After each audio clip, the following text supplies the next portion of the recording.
confusão, muita parte que precisa de esclarecimento. Estou até feliz aqui que vi o senador Eduardo Gomes, que é relator da matéria, porque tem muita coisa a ser esclarecida. E a sociedade civil está em casa preocupadíssima. Eu estou até aqui com um manifesto feito pela Transparência Brasil, pela Transparência Internacional, pelo Contas Abertas e outras entidades, onde fala que não, que este projeto aqui tem muito problema, porque tudo continua como antes. É claro que maquiado, é claro que melhorou um pouquinho isso, mas a regra prática da decisão que foi tomada, que nós teríamos que dar transparência, rastreabilidade, continua tudo a mesma coisa. Não se sabem padrinhos. Tentaram disfarçar no projeto, né? No projeto de resolução, tem página que até aparece, nome do padrinho. Só que depois o presidente da comissão ou o líder partidário pode fazer o que quiser, mudar tudo, sem deliberação de um colegiado.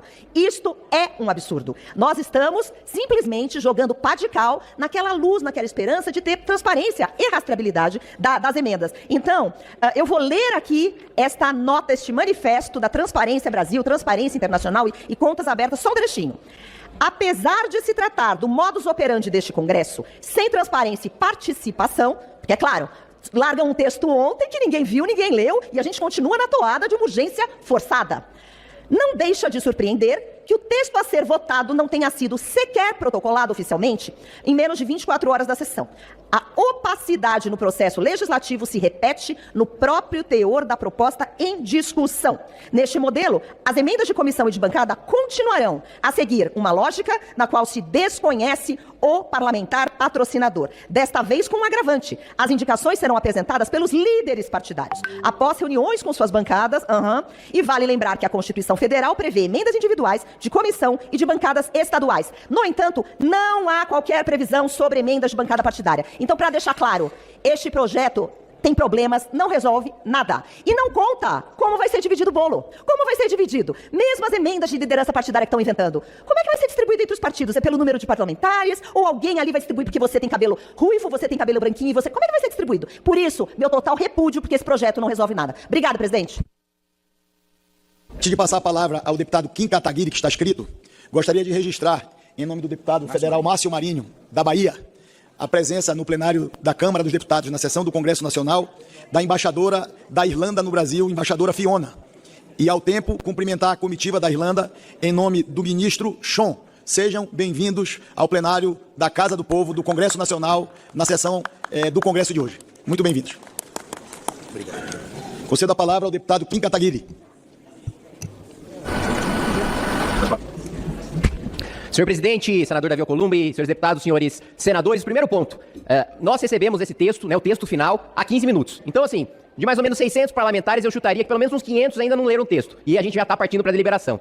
Segundo ponto, foi declarado inconstitucional o orçamento secreto, na gestão, no governo Bolsonaro, decisão correta do Supremo, e olha que tem sido difícil encontrar decisões corretas do Supremo Tribunal Federal nos últimos dias. E aí a prática continua no governo Lula, só que em vez de emenda de relator, passa-se para as emendas de comissão.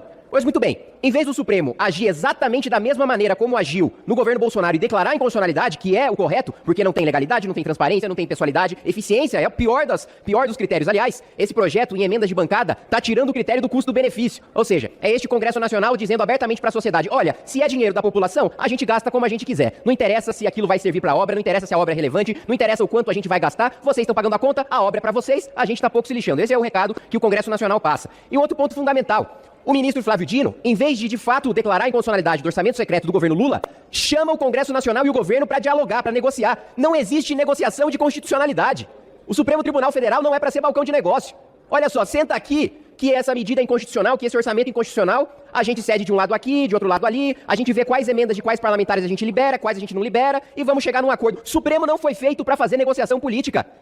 Quem tem que fazer negociação política é este Congresso Nacional, é o Palácio do Planalto. Onde já se viu, eu vou negociar princípios constitucionais, isso é inegociável. Declara a inconstitucionalidade, derruba e pronto.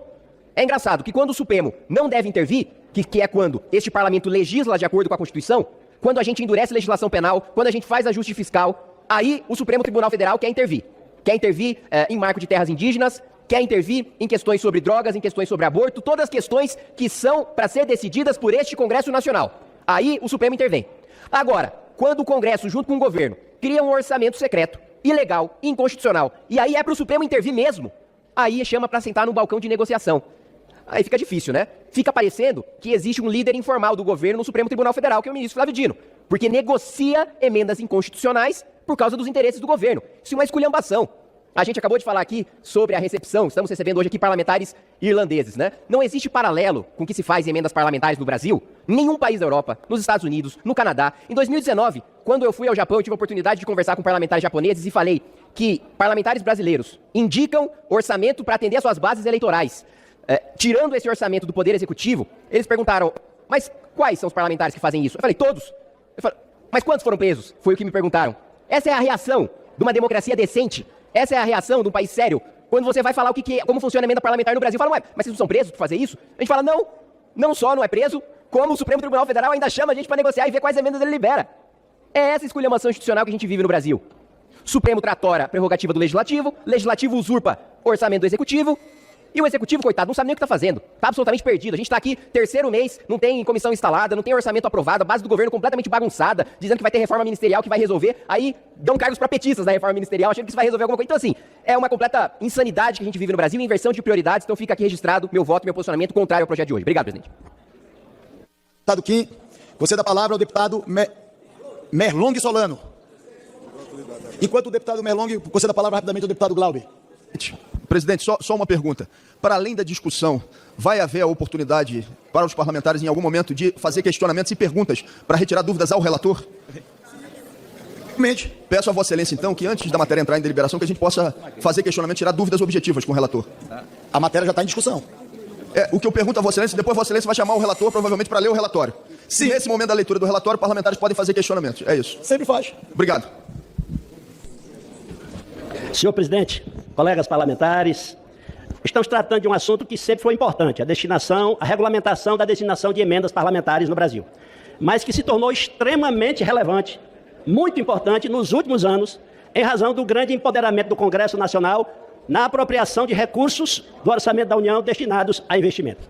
Nós saímos de uma situação em que, em 2014, através das emendas, houve a destinação de 6 bilhões de reais, correspondendo a 3,9% dos recursos discricionários, para uma situação em 2020 que chegou a 28 bilhões de reais através das emendas, aliás, a 28% dos recursos discricionários em 2020, e agora em 2024, até o presente momento, 44 bilhões de reais. Portanto, saltamos de 6 bilhões de reais em 2014 para 44,6 bilhões em 2024, o que representa 20% dos recursos discricionários do governo federal. Estamos tratando, portanto, de algo extremamente relevante, que passou a chamar a atenção da sociedade, que passou a chamar a atenção dos demais poderes, passou a chamar a atenção dos órgãos de controle, de maneira justificada, porque nós não estamos falando de um apêndicezinho do orçamento. Nós estamos falando de mais de 20% dos recursos de investimento do nosso país. É disso que nós estamos falando. Nós estamos falando de um processo em que o Congresso Nacional avança sobre atribuições que tradicionalmente são do Poder Executivo.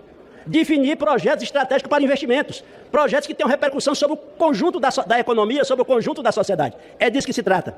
Por isso, eu entendo e precisamos avançar na regulamentação dessas emendas. Vejo as alterações feitas com esta discussão com o Supremo Tribunal Federal, avanços importantes que precisam ser consagrados, embora eles não resolvam todas as questões que eu considero importantes em relação a emendas parlamentares. Mas eu vejo aqui que há um esforço no sentido da transparência, da rastreabilidade, da padronização, considerando que as emendas parlamentares agora estarão sujeitas às mesmas regras das transferências que o governo federal faz através de convênios.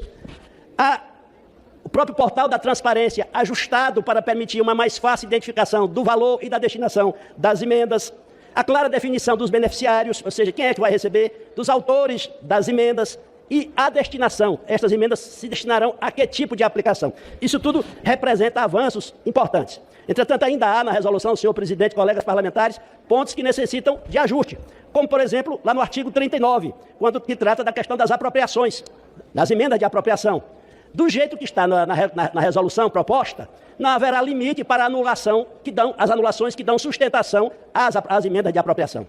Eu entendo que o correto é manter a redação atual, que estabelece um limite para a anulação que dá necessariamente sustentação à emenda de apropriação. Outro ponto que me parece relevante é a questão do número de emendas parlamentares, porque hoje são 25. A gente sabe que uma das consequências da definição de emenda através dos parlamentares é uma certa pulverização, porque de maneira compreensível todos nós temos que alocar recursos no conjunto dos municípios em que representamos. Mas a atual regra estabelece um limite, 25 emendas. E do jeito que está posto, não há um limite do número de emendas. A pessoa pode botar 40, 50, 60, o tanto de emenda que quiser, o que implicará, assim, uma maior pulverização dos recursos das emendas parlamentares. Então, entendo que, neste caso, temos que definir o número de emendas para que cada parlamentar possa apresentar. Então, senhor presidente, essas são minhas considerações a essa importante matéria que nós estamos discutindo. Concedo a palavra ao líder senador Efraim Filho. Bom, nós estamos na fase de discussão da matéria. Deputado senador discutindo contra e a favor. Nivelar aqui um pouco a informação, porque eu acho que é importante a gente ter um olhar sobre uma retrospectiva e uma memória do passado. O Congresso Nacional conseguiu diversas conquistas na forma como ele passou a construir o orçamento. Até porque a Constituição Federal diz que é missão e função do Poder Legislativo a elaboração da peça orçamentária. Cabe ao Poder Executivo fazer a execução desse mesmo documento. Então, às vezes, pelas falas que a gente escuta aqui em plenário, senador Eduardo, parece que é prerrogativa do Poder Executivo elaborar o orçamento, quando não é. A prerrogativa é desta Casa, a prerrogativa é deste Congresso Nacional. E nas tratativas que foram encaminhadas de diálogo institucional entre o Congresso Nacional e o Poder Judiciário, muito importante, né, que sejam preservadas essas prerrogativas do Congresso Nacional para que a gente não transfira esse poder de elaboração do orçamento para o Poder Executivo. Porque aí, senador Davi, ninguém quer retornar a um tempo que não deixou saudades, aonde o orçamento era concentrado quase que na sua totalidade em RP2, nos ministérios, e voltar àquele tempo do beijamão, o beijamão dos parlamentares aos ministros. Eram filas e filas, né, durante as tardes nos ministérios, para que você pudesse dialogar com o ministro, para que o ministro tivesse o poder discricionário de fazer a indicação para onde liberava aquele recurso. Era um modelo muito mais opaco e muito menos transparente daquele que está sendo proposto. Hoje, quando se vai aos ministérios, já não se vê essa fila de parlamentares para fazer o beijamão desses ministros, porque exatamente está concentrado no Congresso Nacional, onde a Constituição determina que seja a elaboração desse orçamento. Por isso que voltar a esse cenário de 10 anos atrás, antes do orçamento impositivo, por exemplo, aonde o Congresso Nacional tem que pedir favores aos ministérios para poder ver uma localidade, um estado ou um município atendido, não seria bom. A própria imprensa era a que mais cobrava que o modelo antigo de orçamento transformava a relação entre Congresso e Executivo num balcão de negócios. A própria imprensa quem criticava que era um toma lá da cá. A própria imprensa quem dizia que o governo era quem muitas vezes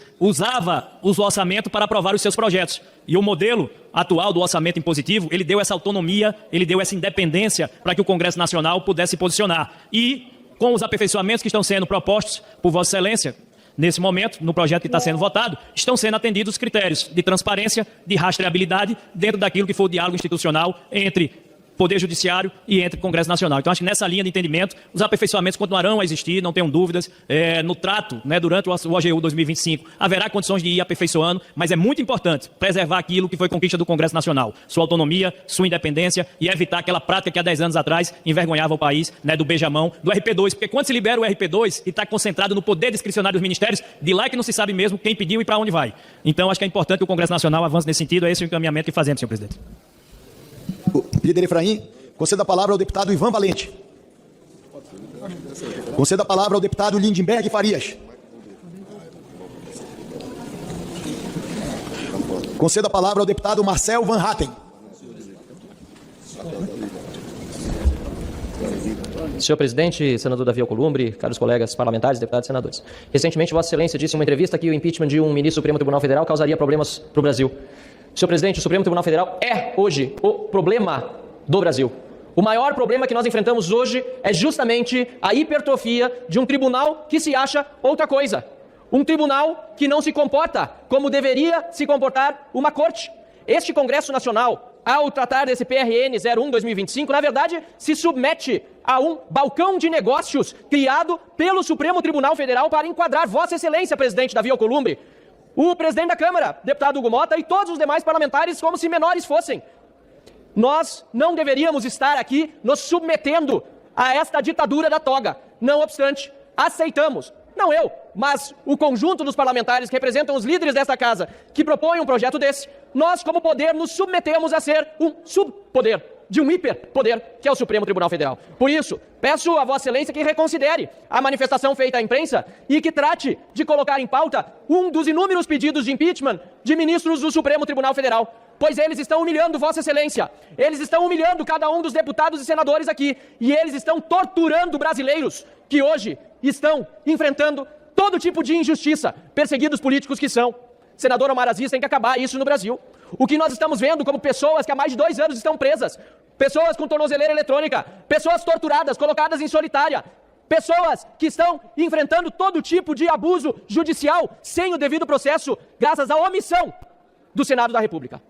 A verdade, senador Marcos Pontes, senadora Damares, que nos dão a honra da presença nessa sessão do Congresso Nacional. A verdade é que sei que Vossa Excelência são exceções. Mas a verdade é que o Senado é o grande culpado. É o grande culpado pela situação que vive o nosso país. E tudo por quê? Por dinheiros. Tudo por quê? Tudo por quê? Por emendas parlamentares. Peço, senhor presidente, se me agregue o tempo de líder do Novo para que eu possa concluir a minha fala. Tudo por quê? Porque, infelizmente, uma vida humana aqui nesse país está valendo menos, tanto dos perseguidos políticos como daqueles que estão nas ruas, sendo abatidos por criminosos nessa onda de insegurança, porque o Brasil passa.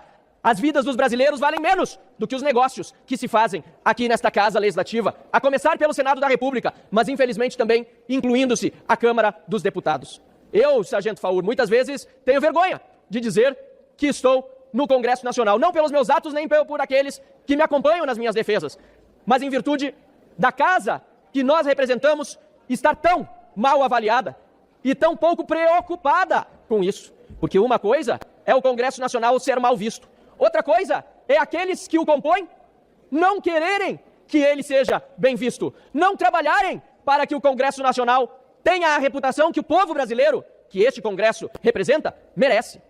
Mas, como disse, apesar de por vezes ter vergonha, em tantas outras tenho orgulho de dizer que ombreio aqui com parlamentares de princípios, parlamentares que não deixam de lutar até o fim, como é o caso da minha colega deputada Adriana Ventura, que está aqui no plenário, nossa líder do Novo. Graças ao trabalho de Adriana Ventura e de alguns outros parlamentares, não muitos, mas alguns outros parlamentares, que nós conseguimos retirar uma excrescência desse projeto de resolução. Queria esse projeto a criação de uma nova estrutura administrativa no âmbito do Congresso Nacional, com o objetivo de censurar os trabalhos técnicos realizados pelas consultorias de orçamento, tanto da nossa Câmara dos Deputados como do Senado da República. Graças ao trabalho de Adriana Ventura, do Partido Novo, de outros parlamentares, de entidades da sociedade civil que querem transparência e querem a correta utilização dos recursos públicos, que todo o artigo que esculhambava a estrutura administrativa do Congresso Nacional ao ponto de obliterar as estruturas presentes já na Câmara e no Senado, foi graças a esse trabalho que esse artigo inteiro foi excluído deste projeto. Então, sim, há algo a se comemorar, mas é uma pena. É uma pena, senhor presidente senador Davi Alcolumbre, é uma pena que este Senado da República e esta Câmara dos Deputados, ou seja, este Congresso Nacional, esteja hoje ajoelhado diante do Supremo Tribunal Federal. O Supremo Tribunal Federal tem um líder do governo Lula, Flávio Dino. É coincidência, senador Efraim, que tudo que interessa ao governo Lula caia nas mãos do, eu diria até senador, mas não é, ministro do Supremo Tribunal Federal, Flávio Dino? Cai tudo na mão dele. É coincidência? Que sorteio é esse? É o líder do governo no Supremo Tribunal Federal. O governo tem um interesse lá, senador Davi. É o Flávio Dino que cuida. O senhor não acha engraçado? O senhor não acha curioso? O senhor não acha, senador Davi Alcolumbre, no mínimo suspeito? Por que cai tudo com o Flávio Dino?